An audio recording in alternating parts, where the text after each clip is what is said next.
यात्रा को पूरा करने की ओर अग्रसर है और 90वां संस्थापक सप्ताह समारोह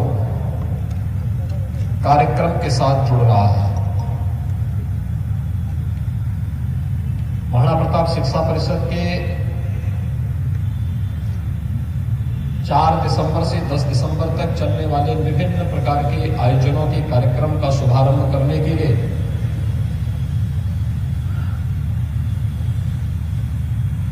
गोरखपुर में भारत सरकार के सूचना प्रसारण, खेल और युवा मामलों के मंत्री माननीय श्री अनुराग सिंह ठाकुर जी का आगमन हुआ है। उत्तर प्रदेश की धरती में वे आए हैं, गोरखपुर में आए हैं, तो स्वाभाविक रूप से मैं आप सब की ओर से, शिक्षा परिषद की ओर से उनका उत्तर प्रदेश की धरती पर, गोरखपुर की धरती पर हृदय से स्वागत और अभिनंदन करता हूं।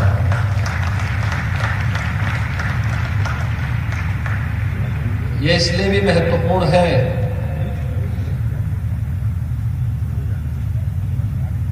क्योंकि गोरखपुर और हिमाचल प्रदेश कि वे मूल निवासी हैं और हिमाचल प्रदेश और गोरखपुर का एक बहुत नजदीक का संबंध भी है। जिस महायोगी के नाम पर गोरखपुर का नाम गोरखपुर पड़ा है, महायोगी बाबा गोरखनाथ जी का गोरखपुर में आगमन हिमाचल प्रदेश से ही कांगड़ा जी के स्थान से महायोगी गोरखनाथ जी का गोरखपुर में आगमन हुआ है, जिसकी स्मृति में आप प्रतिवर्ष मकर संक्रांति के अवसर पर बाबा गोरखनाथ जी को लाखों की संख्या में पूर्वी उत्तर प्रदेश के लोग, बिहार और नेपाल के लोग आकर के खिचड़ी चढ़ाते हैं और अपनी श्रद्धा को व्यक्त करते हैं। तो महायोगी गोरखनाथ जी का आगमन हिमाचल प्रदेश से ही हुआ था और आज हिमाचल प्रदेश के ही एक सपूत भारत सरकार के लोकप्रिय और कर्मठ मंत्री, जो प्रधानमंत्री मोदी जी के यशस्वी नेतृत्व में देश के अंदर न केवल सूचना और प्रसारण मंत्रालय के माध्यम से भारतीय परंपरा, भारतीय संस्कृति, भारत की पौराणिक, ऐतिहासिक और सांस्कृतिक विरासत को अछूते बनाए रखते हुए कार्य कर रहे हैं, बल्कि देश के युवाओं के अंदर एक नई ऊर्जा का संचार करते हुए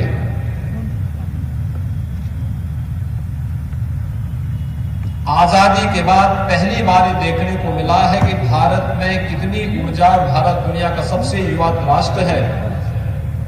जब ओलंपिक और पैरालंपिक में भारत के खिलाड़ी शानदार प्रदर्शन करके वापस आते हैं, तो उस विभाग के मंत्री के रूप में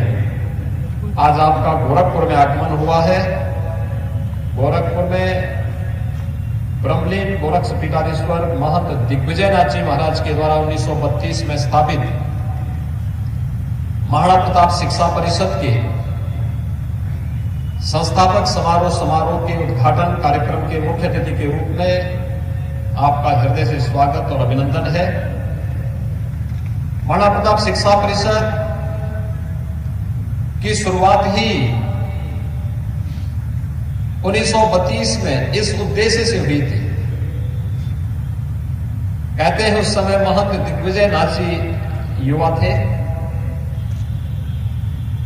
उनकी कुल आयु उस समय 36-37 वर्ष रही होगी और उस उम्र में जब वह देश की आजादी के आंदोलन के साथ जुड़े हुए थे, बहुत नजदीक से जुड़े हुए थे, उस समय जब उन्हें पता लगा कि उनके स्कूली गुरु को उस समय इसलिए स्कूल से बर्खास्त कर दिया गया क्योंकि उन्होंने देश की आजादी के लिए कुछ आह्वान किया था, उस अभियान के साथ जुड़े थे, तो उन्हें स्कूल से शासन ने बर्खास्त कर दिया। अपने गुरु के सम्मान के लिए उन्होंने जिस स्कूल की स्थापना की, वही स्कूल आज महाराणा प्रताप इंटर कॉलेज है, जिसमें 5000 से अधिक बच्चे वर्तमान में भी अध्ययन कर रहे हैं। और वही स्कूल महाराणा प्रताप शिक्षा परिषद की नींव पड़ी, जिस महाराणा प्रताप शिक्षा परिषद में आज लगभग 50 संस्थाएं शिक्षा के लिए, स्वास्थ्य के लिए, सेवा के विभिन्न प्रकल्पों के साथ जुड़ करके समाज और राष्ट्र निर्माण के केंद्र और प्रदेश सरकार के आह्वान के साथ अपने आप को जुड़े हुए हैं। महंत दिग्विजय नाथ जी महाराज के द्वारा स्थापित और ब्रह्मलीन गोरक्षपीठाधीश्वर महंत अभेद्यनाथ जी महाराज के द्वारा पंडित पोषित महाराणा प्रताप शिक्षा परिषद अपनी इन सभी संस्थाओं के उन्नयन के लिए, इसमें अध्ययनरत छात्र छात्राओं, यहां पर शिक्षणोत्तर कर्मचारी, यहां के आचार्यगण, प्रधानाचार्य और प्राचार्यगण, ये सभी लोग मिलकर के न केवल अपने कैंपस में बल्कि उसके बाहर भी राष्ट्रीय मूल्यों की शिक्षा, देशभक्ति की शिक्षा, न केवल सैद्धांतिक और व्यावहारिक जीवन में बल्कि एक छात्र के सर्वांगीण विकास में क्या भूमिका होनी चाहिए शिक्षा की, इस भूमिका का निर्वहन करते चले आ रहे हैं। हम सब जानते हैं वर्तमान में पूरी दुनिया विगत 20 माह से एक महामारी का सामना कर रही है, एक कोरोना महामारी। इसने सामाजिक जीवन को और सामान्य जनजीवन को बुरी तरह दुनिया के अंदर प्रभावित किया। लेकिन हम सबका सौभाग्य है कि भारत के अंदर प्रधानमंत्री मोदी जी के यशस्वी नेतृत्व में कोरोना प्रबंधन दुनिया के सामने एक उदाहरण बना है। और कोरोना कालखंड में जब दुनिया अपने को बचा रही थी, तब भारत के अंदर न केवल भारत को बचाने, भारत के एक एक नागरिक की चिंता करने का दायित्व प्रधानमंत्री मोदी जी के नेतृत्व में